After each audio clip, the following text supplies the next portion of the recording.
It's the morning after the Independence Day here in Nigeria. Several reactions and a mixed mood it's been here in Nigeria. For the most part, the numbers of those who have argued that it's not quite the reality that we expect, and which is what a number of us can agree. There have been pockets of celebrations, low-key in different parts of the country, but also there were protests, and that will be part of our conversations this morning, as well as the speech by the president yesterday. I am Olive Emodio. Welcome to Breakfast Central. And I am Osaogi Ogbawan. Great to have you join us. Remember, as always, be a part of the conversations this morning by simply tweeting at News Central TV or, of course, dropping your comments on the YouTube page if you're watching us on YouTube. The phone lines will be open sometime in the 8 o'clock hour, so you can also share with us your views on any of the conversations that we're having this morning. And yes, just like Olive has said, Happy Independence Day, Nigeria. We're going to be having discussions. I was waiting for you to say to copy this tune, please press one. Oh yeah, that's a color tune. So we're going to be having, further discussions on it. Reactions to the president's speech, analysis, further analysis on where we are today, and of course, further calls analysis basically on what must be done, for a better Nigeria. How do we birth a better Nigeria? How is our 65th independence anniversary going to be maybe a bit more glamorous, than this low-key celebration that we've continued to have back to back. And how can we ensure that we do not have a repeat of the speech that was delivered, a slight modification? Because like we mentioned yesterday, what we've seen in the past few years is October and May, in this case June, the Democracy Day and the Independence Day, similar speeches talking about, where we are not yet where we ought to be. Yeah. We understand, give us a little more time. We're hoping that by next year we won't need to see, or we won't have to see the president asking for us to give him more time for things to start to materialize. Yeah, we would absolutely love to see and to hear about, gains, visible gains, not just the ones that are, read out on a script. Visible gains that the country has achieved in the last maybe 2 years under the current administration, and of course, under the APC government. Just like one of our analysts pointed out yesterday, that President Tinubu, yes, he might have started his government 16 months ago, but if you're looking at the APC umbrella, it is, it has been run since 2015. And so we would like to see an Independence Day or Democracy Day speech, national address, that states visible gains that we've achieved in the last couple of years under the running administration, because Nigerians are waiting. Nigerians are anxious. No one, obviously expects, to see anything, that great to happen in 1 year, but we'd like to see certain moves being made. People have called for a constitutional review. People have called for more electoral reforms, and of course, more respect for the current electoral laws that we have, and including in the judiciary as well. So yes, if we don't see some of these things happen, I did point out yesterday that a 30-day youth conference, which we're going to be talking about today, what will Nigerians appreciate more?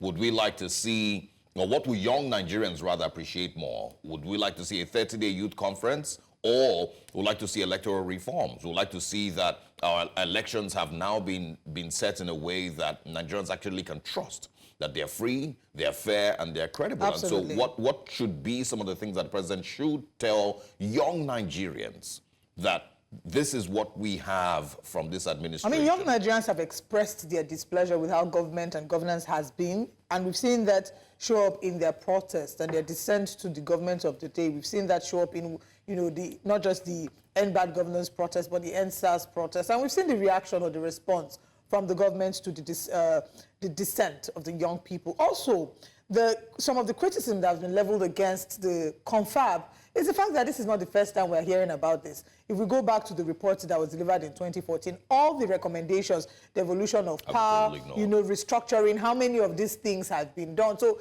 it's one thing to say you're setting up this committee, even the Orosoye report, that they set up a committee to actualize the implementation of the Orosoye report. They gave them a 12-week deadline. Till today, have we heard anything about the Orosoye report? I think it's also, so listen, and people always say this, that a government that wants to take action doesn't necessarily need to throw a party before to do a committee that they would now handpick a number of youths. It's the same reaction that many people have with the House of Reps summoning the Minister of Interior and the Comptroller General of Customs and very dark man, a couple of those people to respond to them, basically, Yes. on these strong allegations that were made about 2 weeks ago. If you want to take certain, steps, Just do just it. go ahead You and don't do need it. to do any You don't need lot all of that fanfare. and You really don't. Like Nigerians would say, it's not really necessary. Anyway, we're talking about the confab, the proposed youth confab, and how Nigerians have been reacting to it, the merits and the demerits of the said proposition. But let's share with you our top stories, and after that, we'll bring you breakfast headlines. Atiku Rights Assembly, six-year presidential term. Now, he won't be the first to seek that, and we'll talk about this in detail shortly. Federal government to convene 30-day conference on youth development. This, of course, has garnered mixed reactions, some in support, some largely against. Fearless in October protests stormed streets over hardship, and we did take some of the reports from the streets yesterday on the show. Plateau residents task leaders on better governance. Now, we'll be reviewing the newspaper front pages. We'll have our analysts join us, and we'll open the phone line so you can be a part of the conversation. All these and more on Breakfast Central. Our breakfast headlines begins in West Africa, Nigeria's capital, Abuja, where police fired tear gas to disperse a group of protesters rallying against the country's economic policies, governance, and rising cost of living. The demonstration, organized by civil society groups, follows calls for a nationwide protest set for October 1st, coinciding with Nigeria's 64th independence anniversary. Protesters are demanding reduction in fuel and food prices, electricity tariffs, and release of activists arrested during demonstrations in August. Now, in a country as diverse and dynamic as Nigeria, protests have become a powerful tool for citizens to express their frustrations, demand accountability, and advocate change. But just how effective are protests in Nigeria, especially 64 years after independence? Nigeria, a nation of over 200 million people and numerous resources, continues to grapple with social, political, and economic challenges.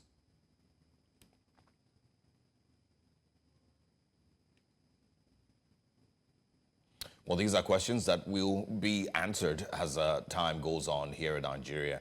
Let's move on. The Petroleum Tanker Drivers Association, a branch of the Nigeria Union of Petroleum and Natural Gas Workers, has criticized the alleged high-handedness of a task force put in place by the Office of the Inspector General of Police, aimed at preventing the movement of adulterated petroleum products across the country.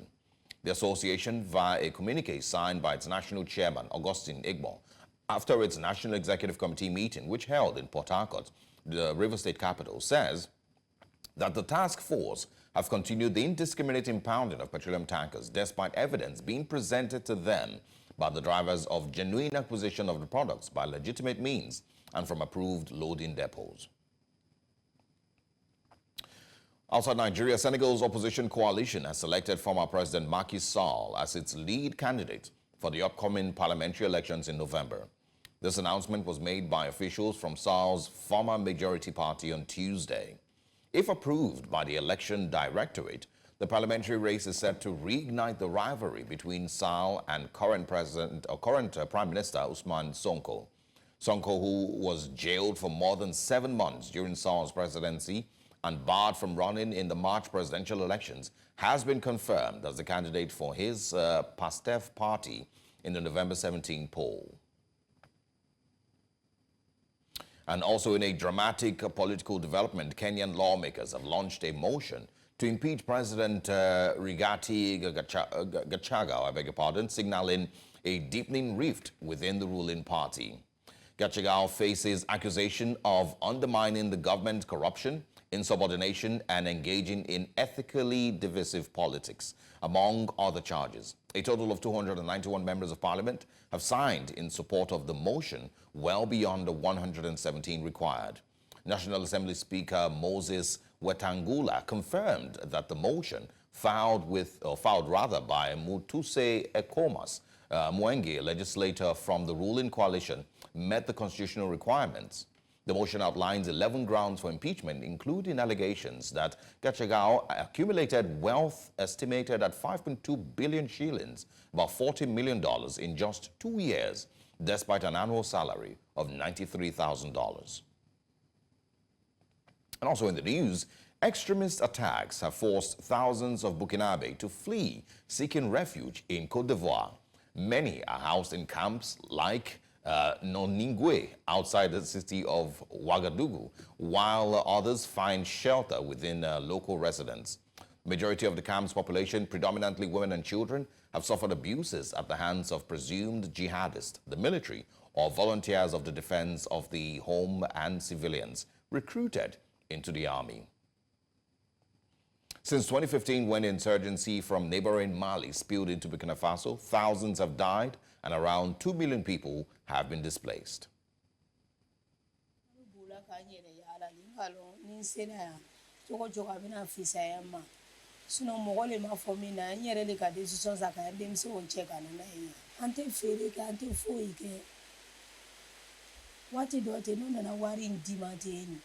No talate wati do domiko nubara live. Sino wale premila konana nukula wale obamara wale ali bifanani amalata no. Mwole chala wole koso wakilengene ndilama sino okontu wale alo lona ere unana maluda. And that's all on Breakfast Headlines. Let's move now back to Breakfast Central and get into our top stories. I am Osaogie Ogbawa. Residents of Jos, the Plateau State capital, have lent their voices, among others, asking for a better country while commemorating the 64th independence anniversary of Nigeria. While some are of the view that nothing is worth celebrating, others believe there is reason and every reason to mark the achievements of the country's 64 years after colonial rule. News Central's Chizoba Anyonwe has more in this report. 64 years after Nigeria's independence, many citizens feel a lot should have been achieved. Sadly, they feel citizens have been shortchanged by Nigerian leaders. Residents of Jos are calm, going about their lawful businesses, while some others are away from work to observe the public holiday. Some advocates of good governance had set aside October 1 to protest the ills in the country, but such did not happen in Plateau State, probably because of the fragile peace in recent time. Some residents spoke to News Central about their thoughts on Nigeria's Independence Day 64 years after, noting the economic hardship experienced by many. How much is petrol today, for example? I had to follow Keke, left my car. I had a function here, but I had to leave my car at home because I cannot afford to buy 1 gallon of fuel to put in my car. So really, there's really nothing to celebrate about, if you ask me. Where the bank of trust is no longer there, you discover that for growth to happen, it wouldn't just take place. So that's just what's happening to Nigeria. There's a disconnect between the leaders and the followers. Our leaders have taken us, Nigerians, for granted too much. Nothing is working. What are we even celebrating? 64 years of independence, we have nothing to show than to just thank God that we are alive. They feel that public office holders have a lot to do for a better Nigeria. It is for the government to be assertive in its tackling of the problems in the land, primarily the insecurity in the land, and then to take deliberate policy decisions that will address the challenges that we are having with the economy. Our leaders will have to be sincere, being deliberate, and they have to take decisive decision on how to make this country go forward. Just like where you hear any younger person will say the American dream. What is the Nigerian dream? The way out is the youth to take the bull by the horn and come out in 2027 and vote massively for anybody that we think that can bring us out of this mess we are in.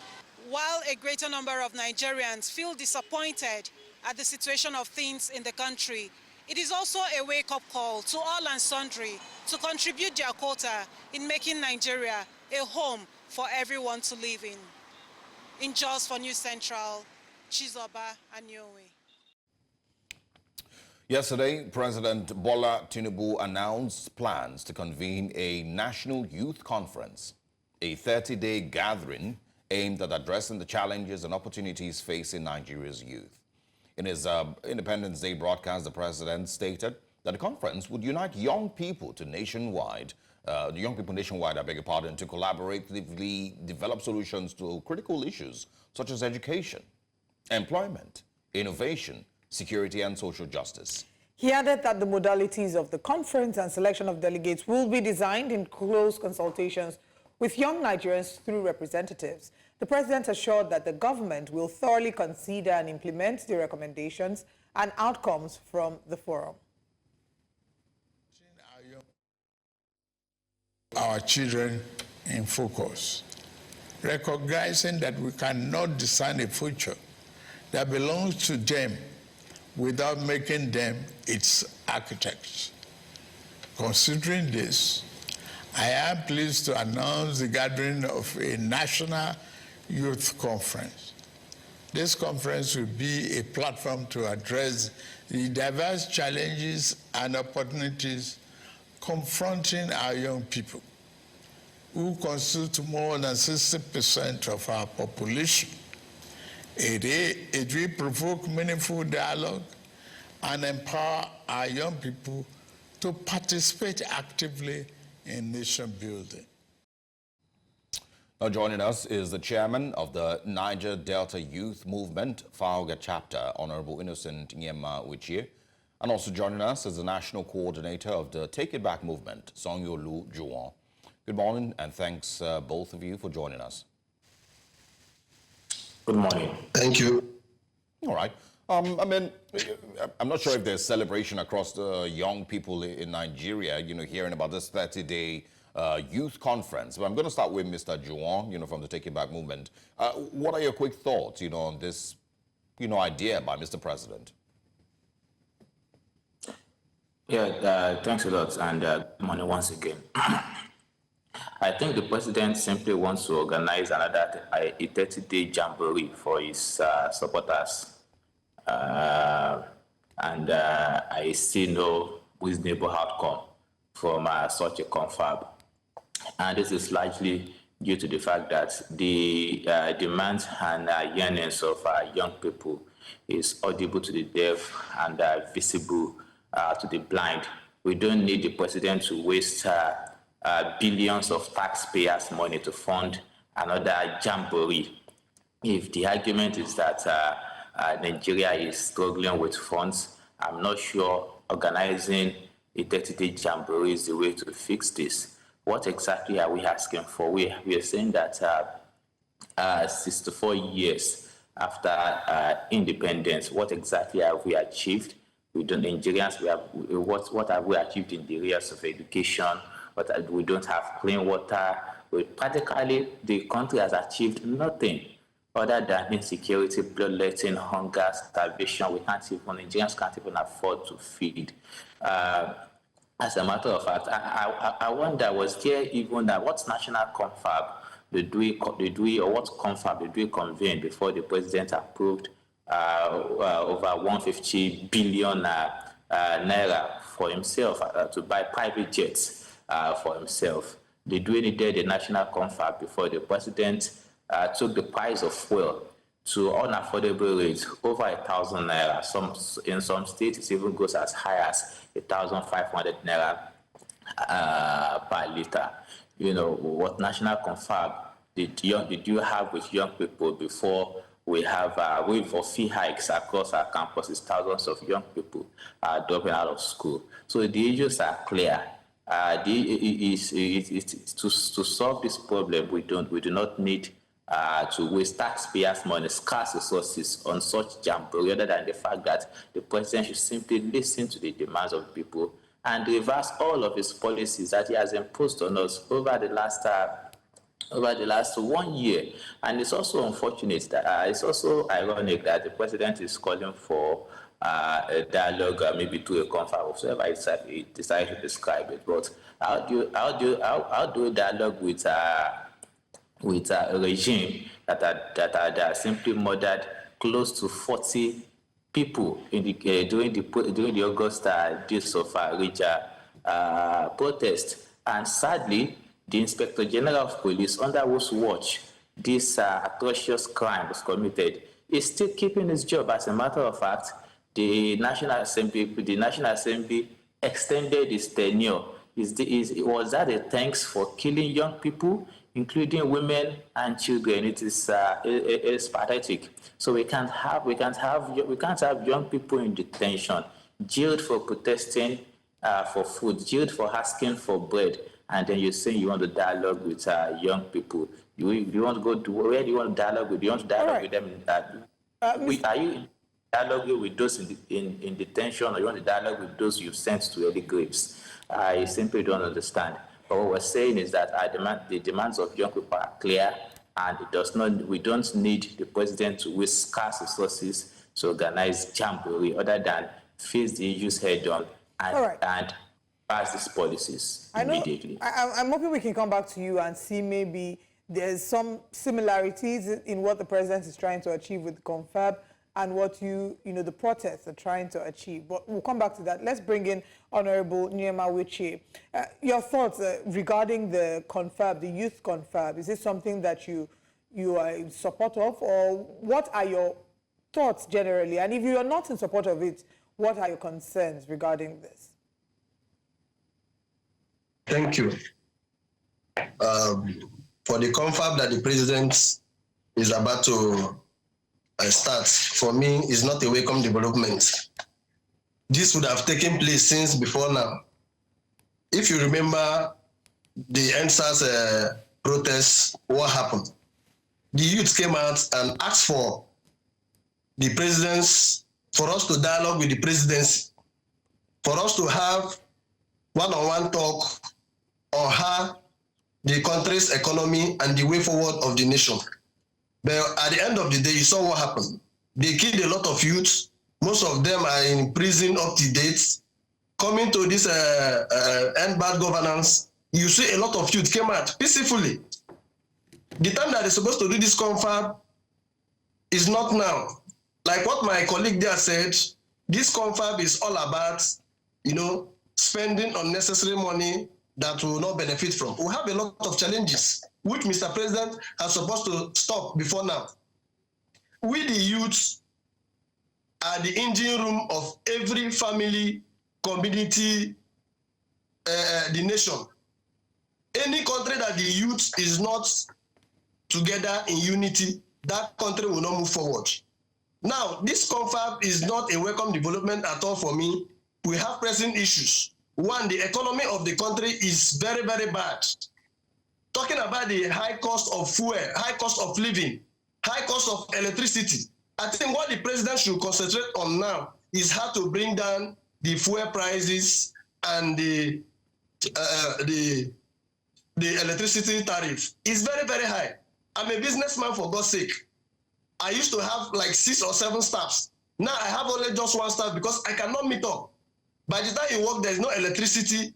You make money, you spend it back to the fuel. You cannot pay salaries. So automatically you have to, just like the companies, the investors that's coming into our nation, into our country, if there is no good security outfit for them, a good environment for them, they will go. The policies of the government is not working. The president will go into seeing how to make sure that the policies that he's bringing will affect the masses. There is hunger in the land. So bringing this confab, it will not solve any problem. This is not the first time that we have been having confabs. At the end of the day, even the report, they will not implement it. So for me, the confab will not work at all. It's just spending unnecessary money that they will use to make things work in our nation. Yeah. For example, I had very dark black man speaking the other day about the fuel, about some people that feel that they are messiahs. That is a serious cabal in the petroleum industry, in the oil industry. What is the president doing about that?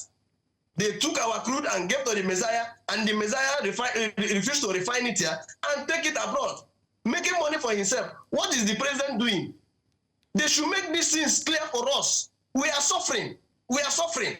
We came out for peaceful protests yesterday. They are shooting us tear gas. They are using police against us. Is it how the country is going to be? It's not supposed to be so. So the confab for me is not going to work. Even if you're delegating people, the president, they are going to get delegates. The delegates they are going to get, the leaders will also bring their brothers, their cronies, people that will speak on their behalf. So the confab will not work. Yeah, kindly hold on. This is what I need to clarify. Kindly hold on.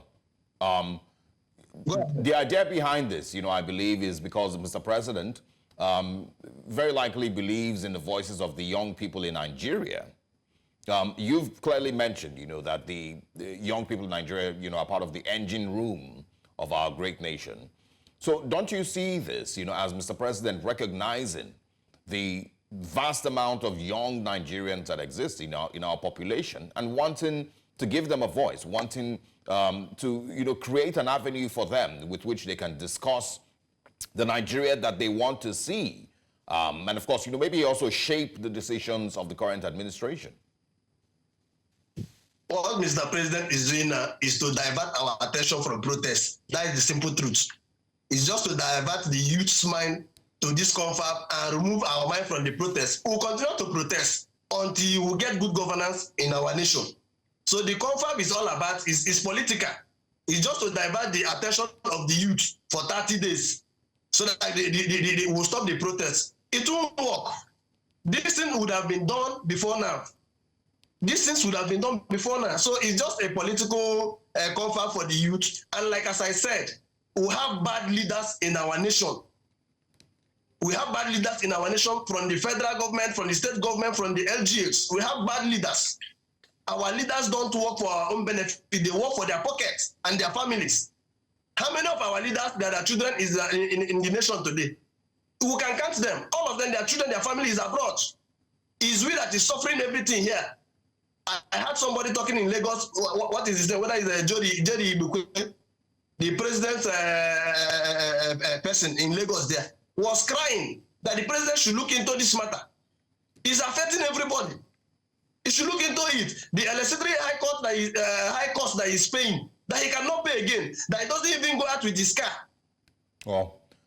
All right, let's bring... It's annoying. It's annoying. Please let the president do something. First of all, let him bring down the fuel price. That is the first important thing before the youth can go for that confab. Secondly, the high cost of electricity. I used to pay 7,000 naira, 3,000 naira, 10,000 naira for my electricity bill. Today I'm paying 75,000 naira. How? All right. All right, let's bring in Juwon. Let's bring in Juwon to the conversation. Juwon, you are a voice with the Take It Back movement, and a number of the moves have involved protests. I would like you to touch on if there's a possibility that there are some similarities with what you're demanding in the protest and what Mr. President is looking to achieve with this confab. On the one hand, giving the youths a voice. And your thoughts regarding yesterday's protest?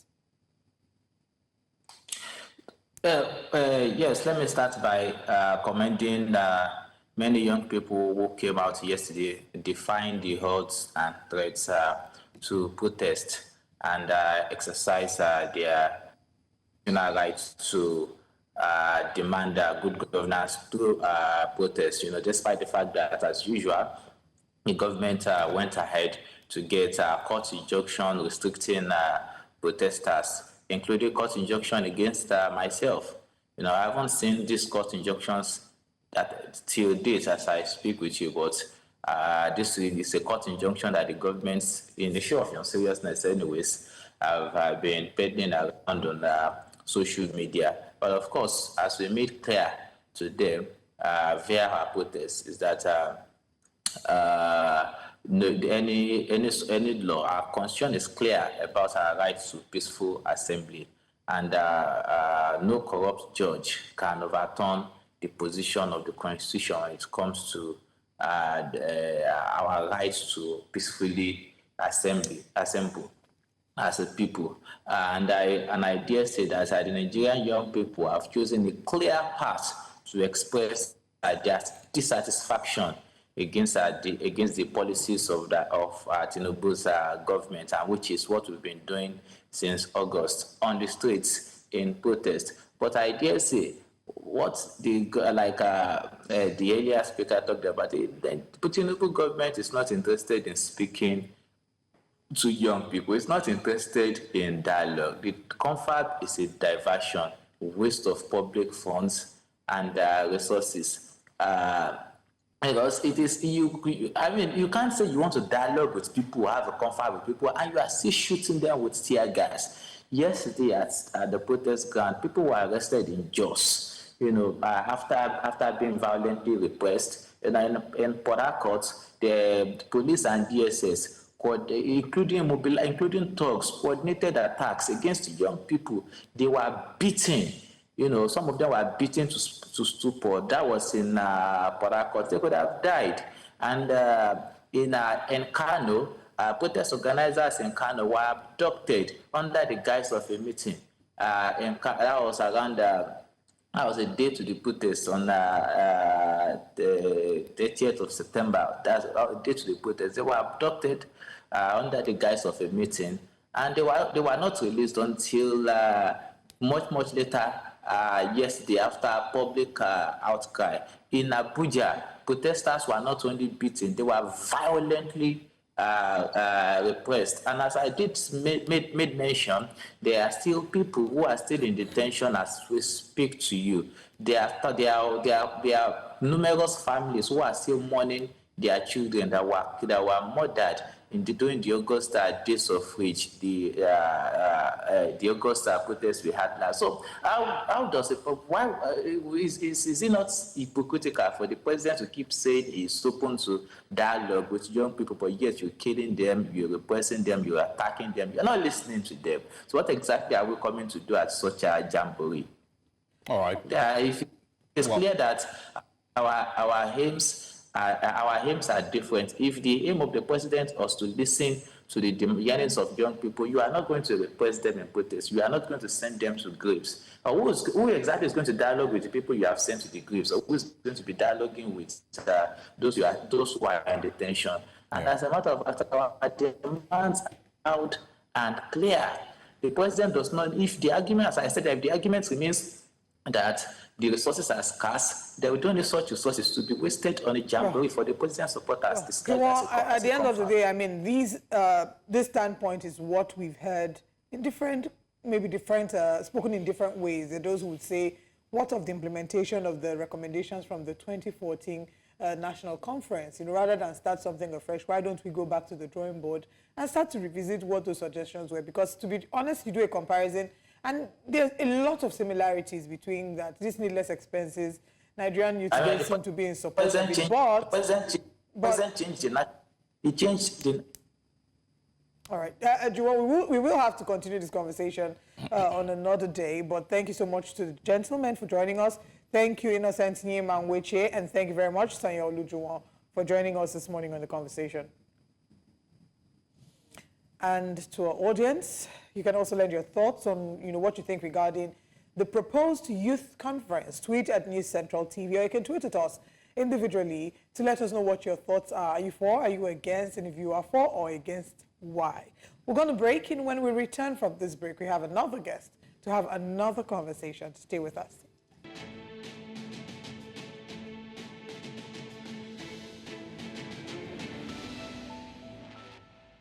For the second time in 2 months, protesters in several cities across Nigeria came out to denounce biting economic hardship in the nation, calling an end to bad governance and hunger.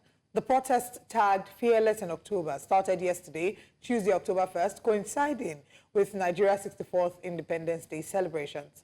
Now, in the first wave of protests in August, several people were allegedly shot and many were arrested. Yet this time, despite fears of another crackdown, demonstrators remained determined to be heard. Joining us now is public affairs analyst Dayo Akintobi. Good morning. Thanks for joining us. Good to see you again, sir. It's a pleasure to be here. Good morning to all our viewers. I think you probably would just start with asking, what the significance is of having protests on the same day Nigeria is celebrating 64th independence anniversary, and if that is a scorecard for where Nigeria is at 64, or a scorecard for the current administration's performance as we celebrate? Well, the timing is symbolic, really, because if you consider the fact that an independence celebration, you are celebrating freedom from colonialism. Yes. You are shackled, more or less, and you managed to escape this bondage. And 64 years later, you are taking a review to see how far you've come in that period of time. So it's quite symbolic that a group of people are protesting against bad governance, and they've chosen this significant day because this day commemorates our journey so far. and for them to choose this day to express grievances. Remember, this is a follow-on from the End Bad Governance protests that happened earlier in the year. And in the aftermath of those protests, the government took a lot of steps to try to discourage that type of thing from happening again. So the fact that people actually came out yesterday in numbers across various cities, it goes to show that our grievances are real, the pain is pinching, the shoe is really pinching, and this is the only way to make our voices heard and to let the government know that the pain is real. In Abuja, they are cocooned and cloistered in the opulence of the Aso Rock Villa, and they really don't feel what the man in the street is feeling. Even when they're on the street, they're in their bulletproof SUVs with tinted glasses, tinted windows, they can't really feel what we feel. And the only way to let them get a sense of that is to express it, and that's what people have been trying. I don't know if it's, you know, if it's an honest or it's a true reflection, you know, when, you know, like you've said, you know, that these people don't feel what the citizens feel. I don't know that it is just that, because it doesn't, I mean, the current president has almost never felt what the people feel. Every other person who is currently in National Assembly, most of them have been there for many, many years. So they seemingly have been, you know, shielded from feeling what the people feel. And they're not because they feel what the people feel. It's mostly because they should make things better. And do they have to feel it first to be able to make things better? How do you begin to address or proffer solutions to a problem that you're not conversant with? I also put it to you that those people you're talking about, they are us. They come from our midst. Very true. And they have to feel what we feel. But I think the trappings of office have insulated them somewhat from the reality. But that doesn't mean they're not aware.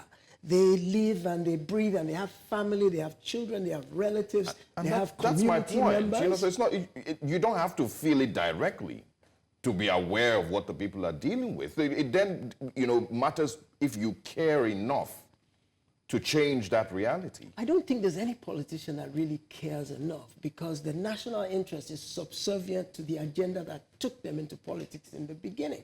So it's not about caring from the standpoint of modern political theory.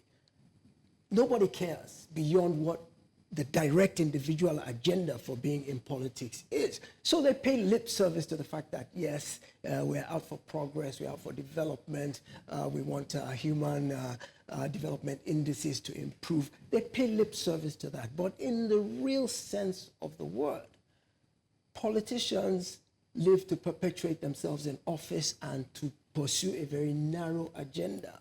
So when that agenda conflicts with the public interest, grievances rise to the surface. You see these expressions. And I mean, I have a theory that the best way to express a political grievance is at the ballot box. But until we can't get there till 2027. And if we're feeling the pain today, we have to get the government to be sensitive to the pain. And even in 2027, what is the guarantee that the general populace would be able to say that they confidently believe in INEC's procedure and processes? Because what we've seen in the past few years is that there's been a strong opposition of the Independent National Electoral Board, you know, commission. They've been accused of being partisan in some instances. So, and I'm not saying that we would ever get to the point where everybody would agree with the election result, but to be able to say that a vast majority agree, and that maybe a minority disagree. But what we see is right now people don't trust. So this 2027 ballot you're saying, I don't know how many people have a lot of hope in that. But let's come back to the president's speech yesterday. The president talked about a number of things, and very soon I'd like us to narrow down to confer. But was there anything in that speech that gave you a sense of renewed hope that things will maybe be different for Nigerians in the next year or two? Well, the one thing that I found poignant was the fact that he did acknowledge the fact that he's aware of the hard times Nigerians are going through. And he said, well, when he came into office and he reviewed the situation at hand, he came to the conclusion that we either restructure, well, we either go undertake reforms and progress and make progress and prosper, or we maintain the status quo and perish. Although he didn't use the word perish, he said collapse.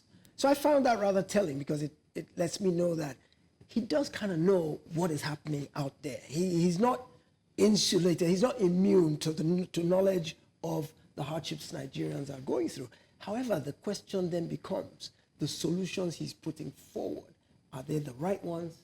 Are they having the desired effect? The big disappointment in the speech yesterday was that it had a lot of generalities. It repeated a lot of the things we have heard before about hope and patience and a lot of feel-good rhetoric to keep us docile and passive. But it was very short on specifics. I thought I would hear specific policy statements that speak to the problems at hand. For example, I was hoping we'd hear something about rejigging his cabinet. Because remember, the president can't do everything by himself. He doesn't know. He's an accountant. He doesn't know finance. He doesn't know works. He doesn't know information and communication. He doesn't know agriculture. So he has lieutenants that run these sectors for him. He articulates a general vision, and his lieutenants go out and implement sectorally the steps that will actualize his vision. Yeah, that's one angle. Another thing that many people had expected to hear would be the ways in which the government is attempting to cut the cost of governance. Because whilst you're telling people to hold on, you should be able to share with us how you as well are holding on and how you are enduring as well. But we'll come back to pick up from the disappointments of the speech after the break.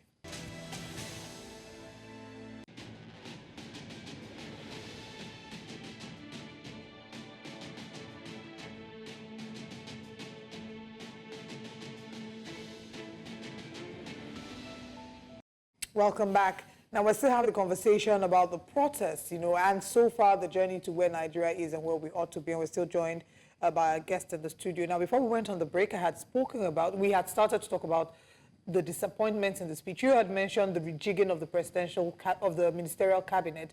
And then I talked about how we also didn't hear about how the current administration intends to cut the cost of governance. There's another area that has generated a lot of reaction, and that's the proposed 30-day youth confab. I think the first question will be your general thoughts on that, because there's those who think that it's a great idea. There are others who think that it's a distraction to sort of take the youth away from the protest and give them something to focus on. And there are others who have raised concerns as to if it's in the budget and if, the youths, like who exactly will be the people that make up these youths that would attend the confab. But I don't know if you can maybe see some light to what the suggestion seeks to achieve. Well, yeah, the idea of bringing the youth together to air their grievances in a structured environment as opposed to a protest that's a bit chaotic and haphazard. The idea the government has is let's sit down, air your grievances, let's hear them, and then let's proffer solutions together. I don't think there's anything bad in that because I think progress starts from discussion, raising problems, bringing them to light, and then sitting down to negotiate a way forward. Now, the issues surrounding the conference, part of what you've identified is how do you select the delegates? How do you select the representatives? How do we know we're getting a cross-section of, a democratic cross-section of the youth that will be representative of a cross-section of the youth across the country? Is it going to be political in nature? Are the people going to be chosen according to affiliations and things like that? Then also there's the worrisome aspect of the budget, because 30 days for a confab. We just finished United Nations General Assembly, which is the largest meeting in the whole world, the most significant. 5 days, done and dusted. When it's now, they're now talking about 30 days in an age where we can do everything online and not even have to appear physically. That lends credence to the notion that it's going to end up being a jamboree. Look at 2014, the good. I was about to bring that up, exactly. The files are gathering dust somewhere, nothing ever came out. So what is it about our government that makes it very easy when we always like to think of conferences, think of report panels. We like to set up panels, they do reports, and nothing is being implemented. If you look at what the 2014 National Conference sought to achieve, the recommendations, the evolution of power, a number of those recommendations till today have not yet been implemented. So why don't we, first of all, maybe revisit the recommendations of the 2014 National Conference? Also, if you recall, at the start of the year, our Soye report became a highlight of the conversation. They had then set up a committee for implementation, gave this committee 12 weeks. Have we heard anything about it? we set up committees to set up committees. There's a committee to set up the committee to look at the Oransai report. Well, I'll tell you that even in the past administration, the Buhari administration, he also gave an instruction about the implementation of the Oransai report. It never came to pass. So that's part of the feel-good rhetoric I was talking about earlier, is that we proffer things to keep people docile and believe that change is in the offing, because Nigerians have notoriously short memories, and those who lead us recognize the fact that we don't stay passionate about a cause for too long. So they can throw us a bone and we gnaw at it for a few minutes, and then we move on to the next issue. So everybody's forgotten about the fact that the president said, go and look at how to implement the Oransai report. You have 12 weeks to do it, and that has gone and nobody's remembering it anymore. It's just in our DNA that we're a cause a minute type of people. Very short attention span. Very short attention span. But, yes. I mean, one of the things, you know, that when I hear these type of stories, you know, I'm always just trying to figure out where is that thinking from? Like, what brought about the thinking, you know, that we should create 30 days out of the year and, you know, give it to youth in Nigeria to have a confab? This is a country that still has a Ministry of Youth, you know. It's not like there is a lack of ideas within the presidency or advisors. So, and just like you've rightly mentioned, the United Nations General Assembly was, you know, on for 5 days. So, I mean, I'm trying to figure out the thinking, like, where does this come from? Who suggests this to Mr. President and says, Mr. President, I think we should use 30 days to do a youth conference for Nigerian youth. And the president says, yes, it's a brilliant idea. Let's go announce it on Independence Day. It's just bewildering to me. And it's pretty much the same thing. You know, when I saw the video, I spoke about it yesterday, the video of the APC candidates in Edo State, and you know, the whole long line of men kneeling down to Mr. President, and they don't see anything wrong with it. So for you, when you see these things, you know, for people who voted in 2023, is there any part of what you've seen in the last 16 months that tells you, yeah, this is the one that will fix Nigeria? The jury is still out on that, I tell you, because we're just about a third of the way in the tenure of an administration. So it's too soon to bring out a scorecard, but the truth is the signs are not looking very positive. If you ask the average Nigerian, from May 28, 2023 to October 2, 2024, are you better off today than you were May 28? I put it to you that 98% of Nigeria will say they're not. They're worse off today than they were. And it's naked for the naked eye. It's out there for everybody to see. Any number you choose, price of fuel, price of electricity. The only bright spot that I see in the 16 months is the minimum wage that has been increased to 70,000, and which the federal government last week What of said student loan? it will start paying off. Well, student loan is a good thing as well, I think, but it has its critics who say we should be giving grants and not encumbering students with this mountain of debt. Nigeria itself has a debt problem, and we're seeing difficulties in terms of paying these things back, and that we shouldn't be encumbering people who are just starting out in life with a burden that may become a problem for them later on. So it's kind of a catch-22. It has, just as everything, has downsides and upsides as well. But overall, when you look at the entire quality of life of Nigerians between when this administration came in and today, by and large, we're on a downward spiral. I have a theory that since yesterday was independence, I look back to 1960 when we became independent and studied every administration since we became independent. And I want to say that the very first administration that came in, the civilian government parliamentary system with Azikiwe as the president and all those people, they were the only administration who took Nigeria up to a certain zenith.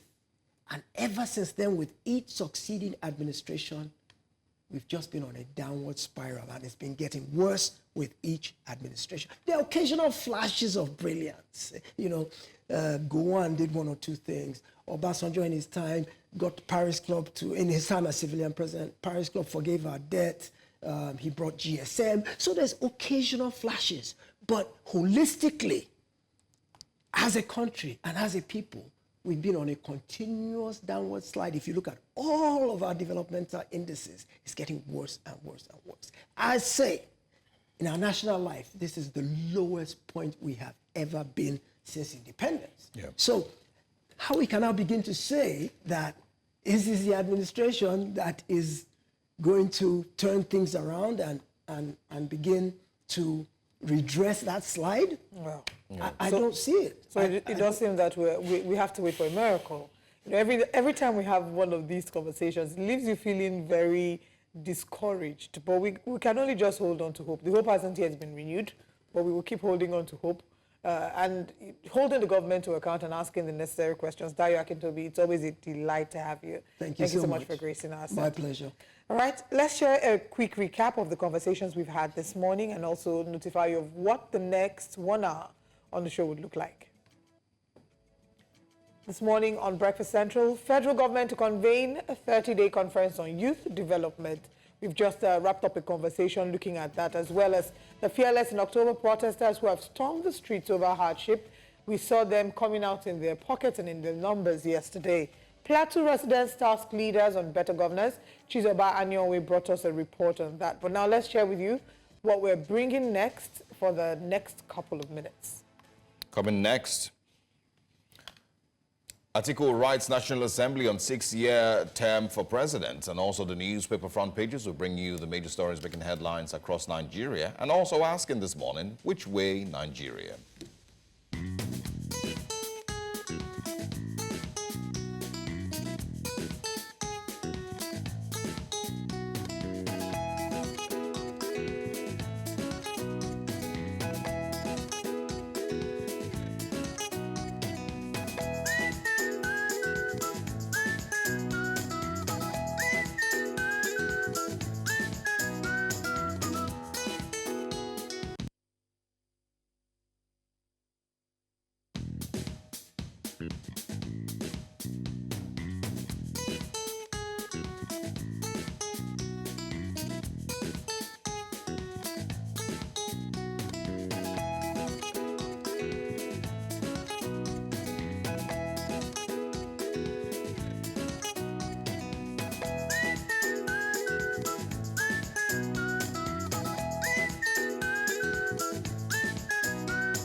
Welcome back to Breakfast Central. It's time to review the newspapers, and we're joined this morning by public affairs analyst Chima Christian. Thank you very much for joining us. Thank you for having me. All right, now let's get into the papers. We begin with the Punch newspaper this morning. On the front page of the Punch, October 1st protest record low turnout nationwide. Kaduna, Plateau, Nasarawa, others shun rally. Heavy police presence in Osun and Niger. Police arrest 10 in Kano. Port Harcourt as NANS back president's youth confab. Tinubu governors preach patriotism at 64th Independence Day parades. Federal government extends rice subsidy program to states. 5 suspects arrested for allegedly killing Ogun fisherman. Iran launches 180 missiles at Israel. Federal government plans Nigerians' evacuation. Flooding worsens despite 180 billion naira spent on dams. Port Harcourt refinery misses 7th production rollout deadline as expected. Dauda Lawal's allegations against Matawale self-serving, says analyst. And final story, petrol imports dropped by 3.58 billion liters after subsidy removal, according to the federal government. Let's move on to the next paper. The Vanguard newspaper's up next. It says here, fearless in October protest, soldiers and police crack down on protesters in Rivers, Abuja and Kano. Arrest 5 leaders in Kano. Stop media coverage of protests in Rivers. Panic in Abuja as police tear gas protesters. Of course, Showere leads peaceful demonstration in Lagos. Also on the Vanguard, Independence Anniversary, Nigeria at risk of dictatorship, says Atiku Abubakar and Peter Obi. We can also find here NNPCL allocates 48.6 million barrels of crude to Dangote refinery.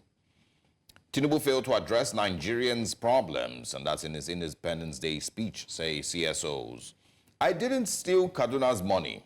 Can swear with Quran, says ex-governor El Rufai. That's very interesting.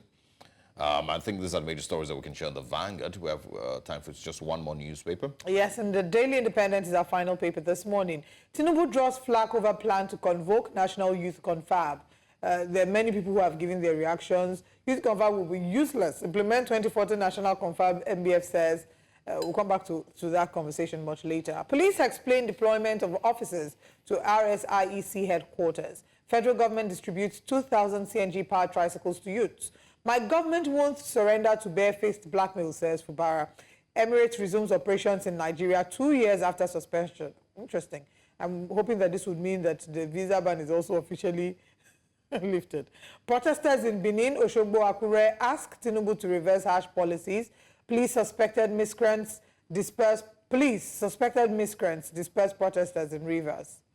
Iran fires dozens of missiles into Israel. Obi tasked Nigerians to end state capture by unpatriotic leaders. And final story, federal government insincerity igniting fresh round of industrial crisis, according to ASU. And your thoughts regarding the National Youth Confab? We're seeing that different people, there's some who say it will be useless.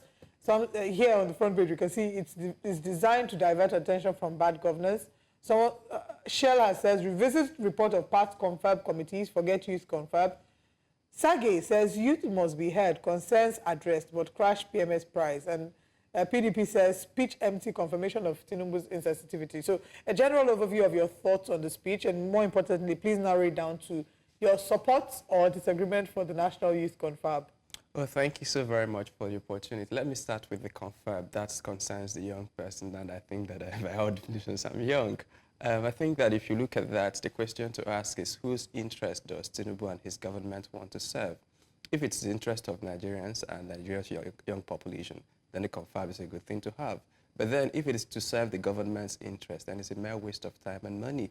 I've sat on panels and on things like this that the government, you see from day one that they're not interested in doing that. Example, when we finished NSAS, some of us were drafted into NSAS panels in our respective states. And from the foregoing, we saw, especially in my home state of Anambra, that the government was insincere. Till today, the government has not even looked at the report, let alone implementing it. So again, Nigeria has had a lot of committees and all of the things like this, and we've not looked at it. So if the government is serious, yes, it's a good place to start, because young people have perspectives quite different from that of the older population, right? But then I think, given all that has happened, that I don't see that Tinubu wants to serve the interest of young people. I see that the only thing he puts ahead of him is himself. And for that, I don't think that the confab will solve any meaningful problem. What could possibly be serious about gathering young Nigerians for 30 days to have discussions? You know, the guest who just, left, he made a very strong point that the United Nations General Assembly, which is a gathering of, delegates from all around the world, happens for just 5 days and everyone goes home. There's, of course, conferences that, max 3 days.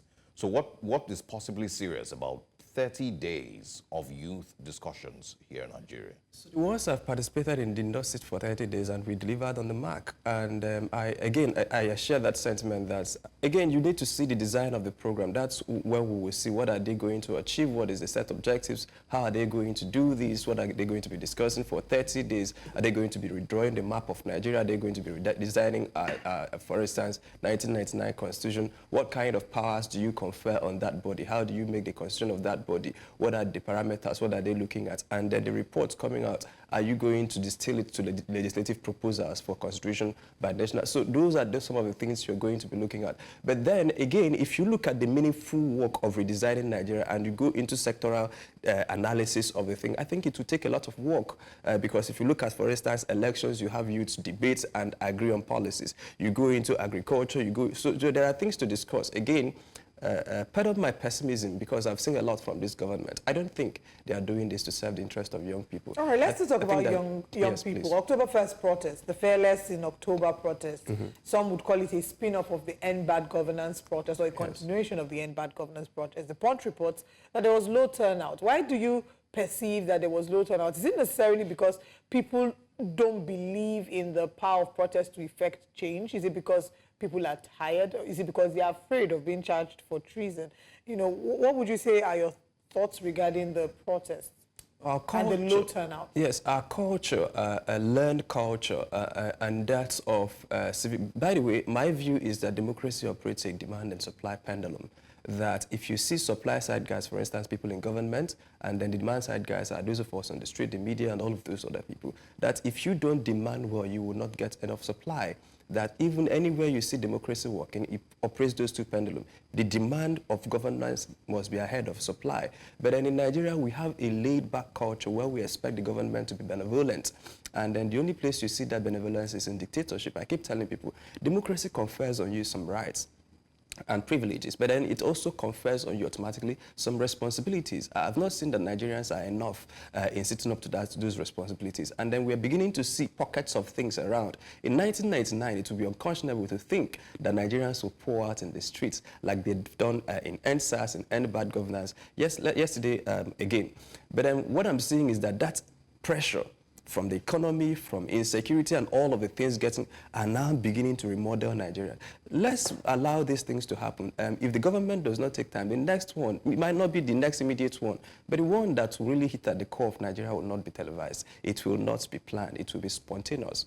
And then that day, we're looking forward to it. And then what we advise government is to make it peaceful. But if they don't, Nigerians will get to the point where you can't threaten them with treason charges, where you can't threaten them with, for instance, someone who is dying of hunger and insecurity. What's the need?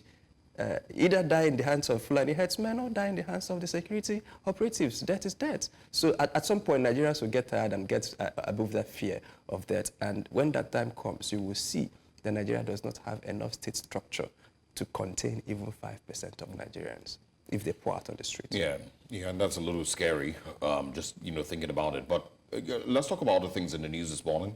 I didn't steal Kaduna's money, I can swear with the Quran, says ex-governor El-Rufai. Quick reactions to that one. Well, it's subject to who do you ask for verification, right? So if he feels assault, let him submit himself to an organized panel that will look into all his dealings with the state government in 8 years. Again, it's not my word against your word. Again, I think he's operating that medieval mindset where he feels that he calls up or invokes a holy book and he gets a pass. I don't think invoking a holy book is enough stewardship of your 8 years. Submit yourself to a panel that can critically look through all your documents. Like P2B would say, everybody go and verify. He's been saying it since he's out of office.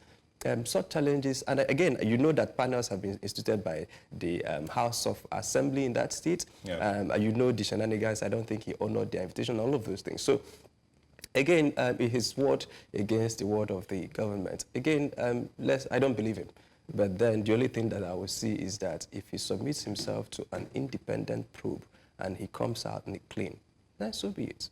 Yeah, but I mean, isn't it telling you that there could be these panels or these accusations just hovering around, and, all he has to, I mean, he's at the liberty to make these type of statements, when we would expect that the institutions in government should immediately be in full force. Nobody needs to tell them to investigate. Nobody needs to tell them to set up panels. Nobody needs to tell, whatever financial regulatory agencies to get into action. What we are playing is catch-up, and then we don't have the state capacity to play catch-up. How many, EFCC, for instance, how many lawyers, they outsource their cases to private lawyers, and then how many can you outsource? Giving any government in any 8 years to thoroughly investigate them forensically, and then you spread it out across 36, and then you spread it out across the several ministries, departments, agencies, and you pull it down to local government, you take it up to federal government. You can't do this. You can't be playing catch up. I think that our system is you steal, they allow you to steal, and they then try to shake you down if you are not politically connected to see what they can get out of you. I think we have to design a system that makes it practically difficult for governors, office holders, to have the kind of leverage they have on our resources. Those are the things I'm looking forward to. It's not happening now, but again, we can see if we can catch 5 to 10% of the criminals and try to make example out of them, but then the system has to be designed in a way that you can't take money, let alone take in, and we're trying to play catch up. Yeah. Well, okay, let's take another story on the front page of the Punch. Very interesting story. I don't think we're quite surprised. Port Harcourt Refinery misses 7th production rollout deadline. Is that refinery ever going to roll out?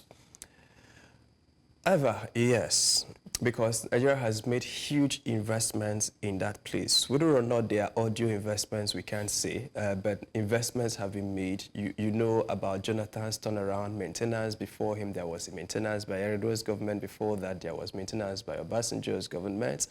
And I think at this point, given the near success, again, we won't say, but given the early signs we are seeing from Dangote's refinery, this is a good time to make the case for the privatization of the existing refineries.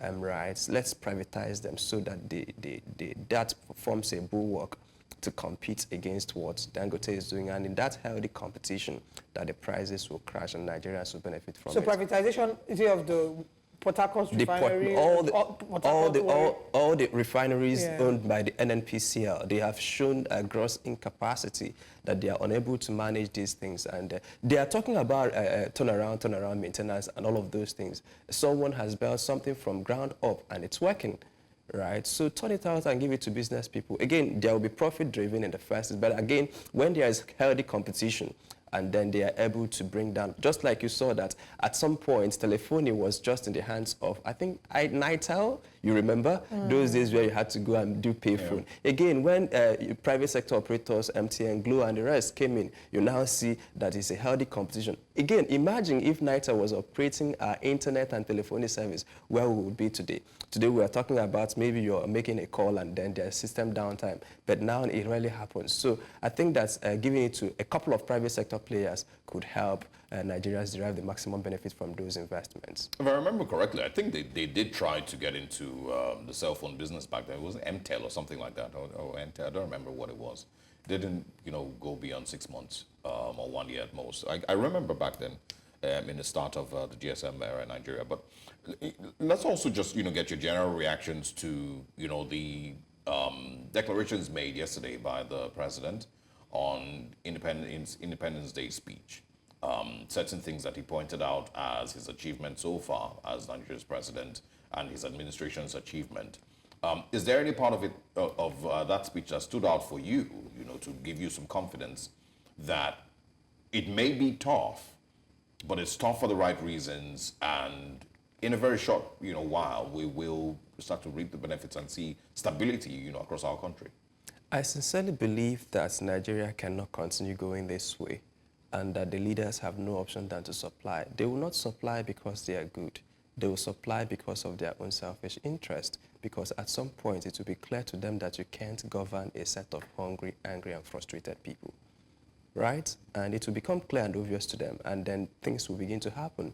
Again, when government has an opportunity, a prime time to communicate, they tend to, and this is a communication lapse, and I've seen it with several governments, not just this government, they tend to tell us what they've done. No, you're not supposed to tell your citizens what you've done, because if you're supplying a bucket load of water as a governance supply, there is an ocean of need, and then you're just taking a bucket and you're asking us to. So again, I think that they should be compassionate and see things from other people's perspectives. You're not supposed to tell Nigerians how they feel about you. If you've done something, they should feel it. Then I think that the better part of that speech should have been used to explain their policies, the problems, and actionable plans that they are taking to make sure that they solve these problems. Then if you're telling Nigerians, for instance, to sacrifice and to go through the pain of all the things that is happening, but the government is not sacrificing. The executive side of things is not sacrificing. Again, you've seen them buying private jets and all of those things. The legislative side is not sacrificing. You've seen them buying SUVs worth several millions. So if we see that you're not sacrificing and you're preaching to us to sacrifice, that preachment is going to fall on a deaf ear. And I think that's how I myself and perhaps many other Nigerians received that. It's a little bit less presidential, if you ask me, what he said yesterday. Well, sacrificing shouldn't be one-sided, and I completely agree with you, because that's the one thing that we hear a number of times, those who say that if you're asking Nigerians to hold on and to be patient, that things will get better. Let's see that you also are being patient and you are holding on and not spending excessively. Let's talk about flooding. Yes. Flooding worsens despite 180 billion naira spent on dams. Now, experts have talked about cracks being in the dams' wells. They've, in some measure, criticized the government, saying that a number of these could have been avoided if proper maintenance, was done, even with all the integrity tests that have been carried. I decided to, look into the story, and they're saying here that a total sum of 179.77 billion naira was allocated for the construction and rehabilitation of dams across the country over the past 10 years. Yet, the flood keeps getting worse. It must be said emphatically that what happened in Maiduguri was not a natural disaster. It's not. It's a human and a man-made disaster. Flooding, everybody knows that the rains peak in September and October. And NIMET has been issuing flood alert warnings all the time. The structural tests and integrity tests have been done, and the government knows that this is at risk of collapse. But we're doing, inshallah, praying that it does not happen. So again, you now see that we live in a reckless and irresponsible society where no one has taken responsibility for what happened in Maiduguri. And we have a lot of Maiduguris waiting to happen, because some of the dams holding back these waters are, again, as reported, have shown signs that they may not hold up for the next 5-10 years. Now, after Maiduguri, I see reports, Maiduguri people are trying to rebuild after the flooding. And I say, rebuild what? Rebuild to expose themselves again to that set of things. And there are other cities apart from Maiduguri that are just waiting to be wiped out, and the government is allocating resources, possibly not doing the work. And again, is also the manifestation of that bad governance that we've always talked about. All right. I think I spoke about this, extensively back then, that, when we have situations like this, we don't see that the government investigates itself, does some introspection, looks at where it may have failed the people. It clearly shows that there's no actual value for the Nigerian life or Nigerian property. And so when you hear that 12 people died as a result of one reason, for one reason or the other, and nobody questions, if the government failed in its responsibility to have protected those lives, if government action, maybe weeks before, months before would have saved those lives, it clearly tells you that those lives don't really matter, and nobody really takes into account the value for the average Nigerian life. But it's where we are. Thank you very much, Chima, for joining us this morning and for sharing your time and your thoughts with us. Thank you so very much for the amazing work you guys do here at News Central. Thank you. You're welcome. I hope we have you again. Yes. All right, we're going to break. When we come back, we'll be bringing you Which Way Nigeria. Of course, you know that it's going to be another thought-provoking session, especially right after independence. Stay with us. Happy Independence Day, Nigeria. You turned 64 just yesterday, and it calls for celebration. And also, a moment for some introspection. To take a look at your journey so far and how well you've traveled in these 64 years.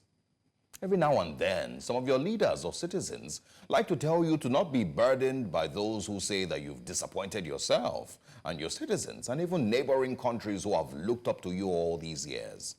They say you're just a baby democracy, and so you should not compare yourself to other nations who have been independent and, in a democracy for more than 200 years.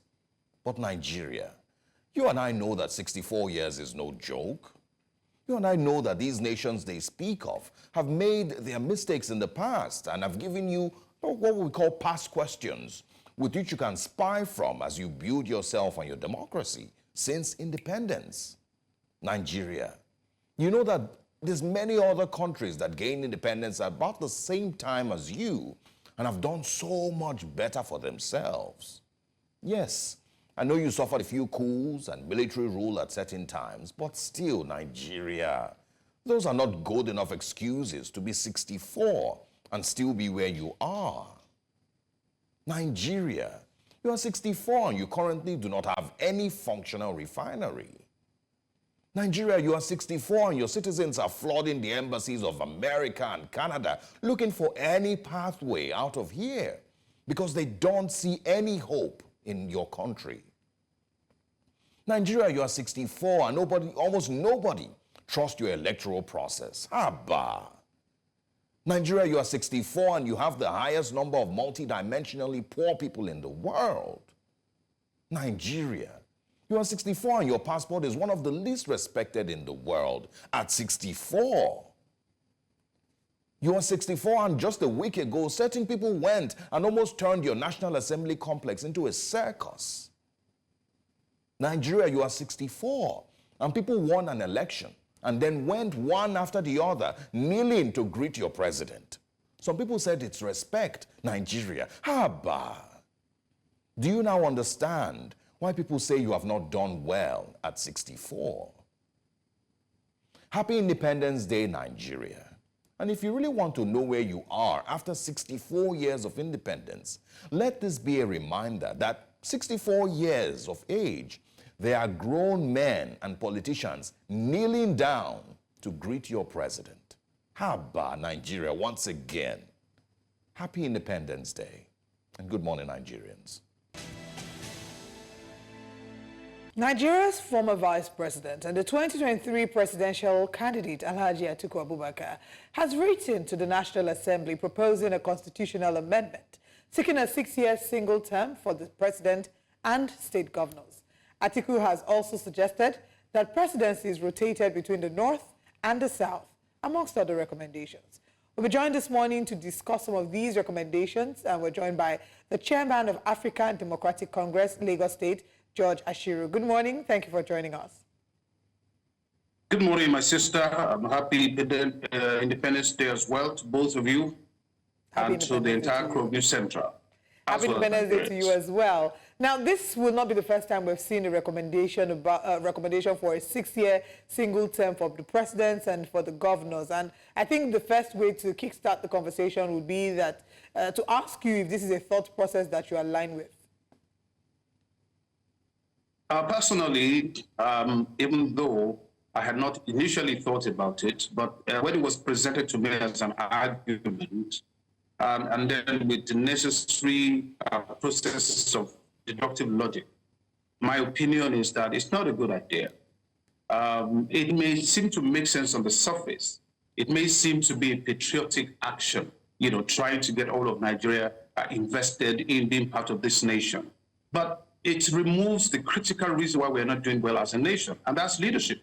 So whether you do 10-year tenure, 1-month tenure, 6-month tenure, nobody seems to talk about the fact that it seems to be seeking power rather than performance. Again, we've forgotten that we have tried the parliamentary system, we've tried the monarchy prior to that, we've had the military in power, and then we are now using, U.S. presidential system mixed with a little bit syncretically with a bit of our traditional and cultural methodology of government. And all of this, there's one single factor. The same people have been in power, all of this, and they've tried different ways, and we have not gotten the results. So I don't think that the idea is once you rotate power in 6 regions, once you make a presidency, see, if you give a person 6 years of power, they will fight hard to get it. And the impunity will be greater because they know that they no longer have to come back to meet the citizens for their votes. They will do whatever they want to do within a period of immunity in 6 years. Whereas 4 years, if you send a child to university and you expect them to graduate and become professional in 4 years, why can't a well-prepared leader also make impact in 4 years? And why do you have to reinvent the wheel? Why do people get into power and they feel that they have to jettison all the ideas of the past, all the infrastructural development of the past, economic policies of the past, and start afresh, which then makes them want to have 2 terms? So I think that, we're putting the cart before the horse. What Vice President Atiku, retired or past or former, should be focused on is how we are going to redeem the image of leaders of this country, how we're going to redeem the image of the leadership in political party systems, and the way we choose our leaders, focusing on grabbing power rather than performance and getting results. Yeah, one of the arguments that was put forward, when proposing this bill, if you remember, I think it was in June or July, Ikenga Ugochinyere in the National Assembly put this bill forward, and one of the arguments was that it reduces the pressure, on confusion with regards rotation. Since we can simply say that, it just goes between the North and the South. So quickly, share your thoughts on that one. Is that going to be helpful? If we had a 6-year presidential term, and we simply just agree that once the North is done for 6 years, it moves to the South, and once the South is done, it goes back to the North. Does that reduce in any way the tension concerning rotation that we're currently dealing with? There's a principle in sociology called acts of love. There are about 4 or 5 of them acts of love. So if a person that needs a sacrificial venture from you is not getting that evidence of your ability to sacrifice your time and energy to take care of them, and you want to throw money at them and say, look, I've given you money, so that shows you I love you. Well, the person doesn't want money. So the problem in Nigeria is that it is the political sector, demography of this country that's putting the pressure on the people. What the people want is result. What the people want is performance. What the people want is get this inflation down, make food available. And it would not matter if a donkey was president of Nigeria at that time. Nobody will care what song, what part of the country you come from, what religion you practice, as long as we go. You see, after 64 years, I'm tired of hearing this argument from a political sector. I'm tired of us always focusing on issues of power, how to get power, how to rotate power. And people are suffering and dying. And young people are tired and protesting. And all we can get is come back with this same old tired argument that once we rotate power, suddenly people will become better at performance. Suddenly people will become better presidents, become better governors, and they will do it. Now they are in their states. What are they doing? Local government chairmen are not under the pressure of rotation. What are they doing at local government level? Governors are already in their own states, where they are from their people, by their people. What are they providing for their people? That is what is important. The presidency will no longer matter if governors are doing very, very well and local governments are delivering these goods that we're all saying is democracy. So I do not buy that argument. I think it's a distraction. It's power grabbing. It's focusing on power. It's still focusing on, I'm a political party leader. We know that power is important. But you see, we are all here because of the people. And what the people want right now is productivity, performance, jobs, employment. They want to be able to feel safe in the... Look, Usadoge, my brother, you gave us a preface to this event, to this discussion. And look at all of the important things you shared with us. Multidimensional poverty. Does it have anything to do with where you come from or what religion you practice? The fact that poverty is very high. Lagos State, for example, is still listed as one of the states that is least livable. What has that got to do with the presidency? It's a lot to do with the fact that the people elected, even at the state in Lagos, are not giving back what people expect of them when they give them their votes. All right, let's then talk about the role of education, because we've seen that in past elections, one of the issues that have oftentimes come up would be talking about the validation of certain certificates. So now one of the suggestions is to insert a paragraph in section 65, subsection 2AI to read, evidence of certificates of educational qualifications of a candidate shall be submitted to INEC by the candidate in the event of loss of his or her educational certificates. But another angle would be that they want OND to be the minimum certificate achievable as opposed to what we currently have, which is the SSC. So is this, do you think that this would impact the quality of persons who aspire to serve in the capacity of the highest office, really, that they can't serve in the country? No, you don't. My sister, you don't get leadership quality through certification. You get leadership quality through experience, exposure, passion, and interest. The right kind of mentorship, the right kind of attitude. You know, long before the white people came into this country, we were practicing various ways of government and we were running our societies very well. You know, the level of education of Nigerians in the early 60s and even in the early 70s, relatively low compared to what it is now. Yet, there was orderliness in Nigeria in the 70s. Anybody who's grown up in the 70s will be able to attest to this. There was orderliness on the street. there was a sense of order and a sense of decorum and methodology of running our various civil service organs. So the question really should not be so much on the certification. If you put, touts in government and they're passionate about government, they will deliver results. If you put PhD holders who know nothing about or have empathy or emotional intelligence or have the right kind of social intelligence and relationship management, they will still fail. So I think again that we are, see, in the UK, there was once a Prime Minister of UK, I think it's John Major, who didn't have a university degree, and he was Chancellor of the Exchequer, which is the Minister of Finance, and he became Prime Minister. And he was the first who did not come from Ivy League school, had all these beautiful certifications. And the ones that went to Ivy League schools, they were, look, Britain has just got 5 Prime Ministers in 6 years because the British people don't take nonsense.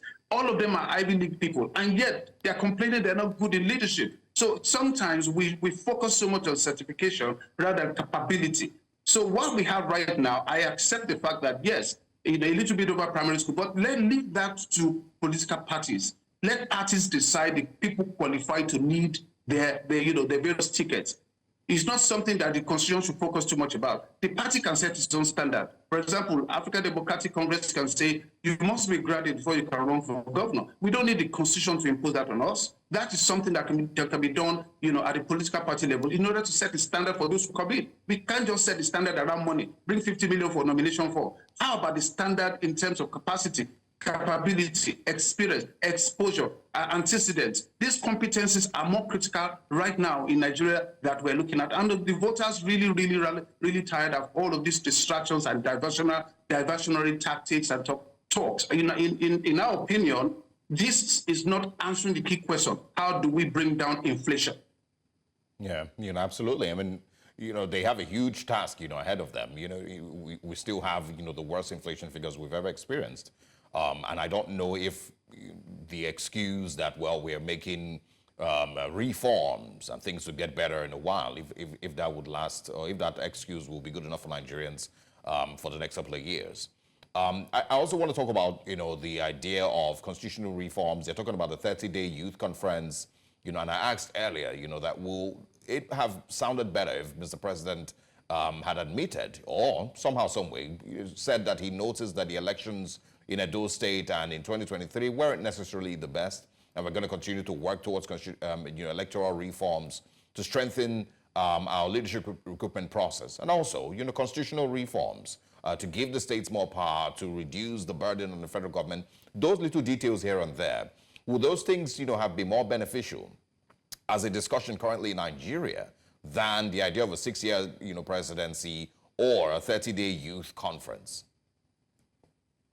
Absolutely. Again, one of the things that the people have learned is that Nigeria is full of committees and conferences.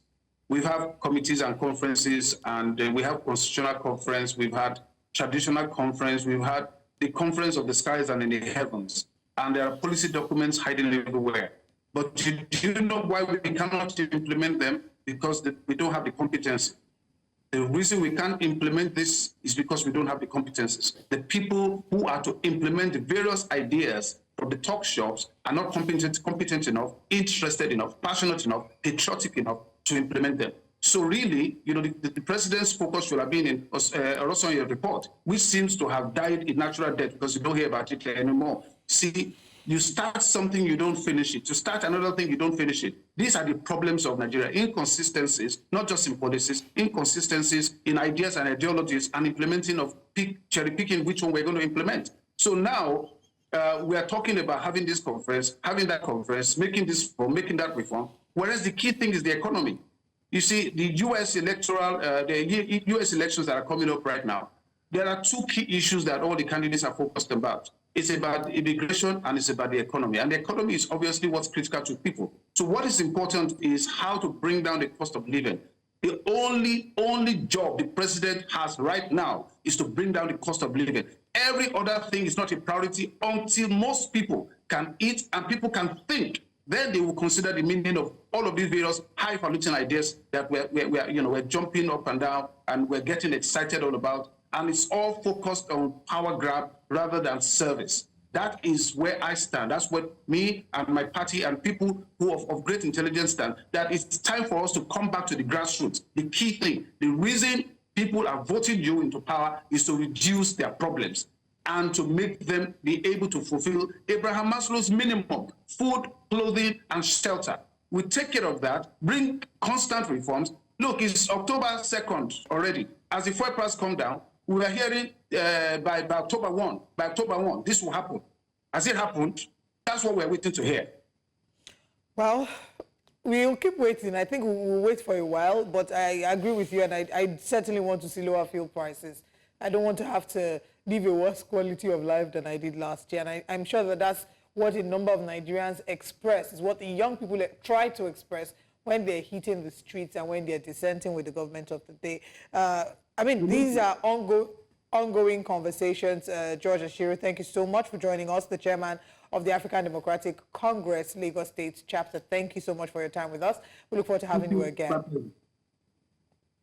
Thanks for your time. I certainly do want to buy fuel cheaper. I completely agree with that. When I sometimes buy fuel, I'm amazed at how much I have to spend. So now I'm even very particular about the filling station I'm buying from, because some of them seem to have amended their meters. It's just a section, you know, of the reality, the difficult reality facing Nigerians. And again, what we just say is we don't want rhetorics, we don't want talk, we just don't want random mere talk.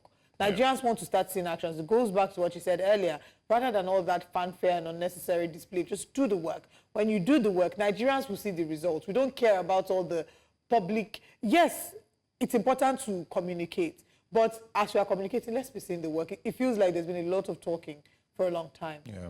Good governance doesn't hide. I mean, it's not, good governance doesn't show in your press statements. You know, it shows in the reality of the average Nigerian, and everyone gets to experience what you're talking about, you know. And, you know, just like I just mentioned, I don't know if Nigerians will be patient enough, you know, and understand that this is going to be their new reality and everybody just has to deal with it, you know, because times are really, really, really, really hard. And yes, I understand, you know, and I think everybody understands the need for reforms, but is there sincerity with the reforms? And if people are saying that, yes, you might be doing reforms, but you may not be doing it the right way, are you listening? Anyway, it's been a very interesting Wednesday morning. Thank you very much for joining us. I'll quickly share with you what comes up later today on News Central TV as we wrap up with Breakfast Central. Later today at 11 a.m. West African time, Business Edge, 1 p.m. West African time, In the Game. Tonight, join us at 10 p.m. West African time for the news. And that does it for us today. We'll be back again tomorrow with more conversations. Thank you very much for your time. For those who've joined us, the guests, you know, those who have joined online streaming, we'll be back again. Please do not tune out. We have the news coming up right after at 9 a.m. I'm Olive Emodi, and I'll see you tomorrow. And I am Osaugi Ogbawa.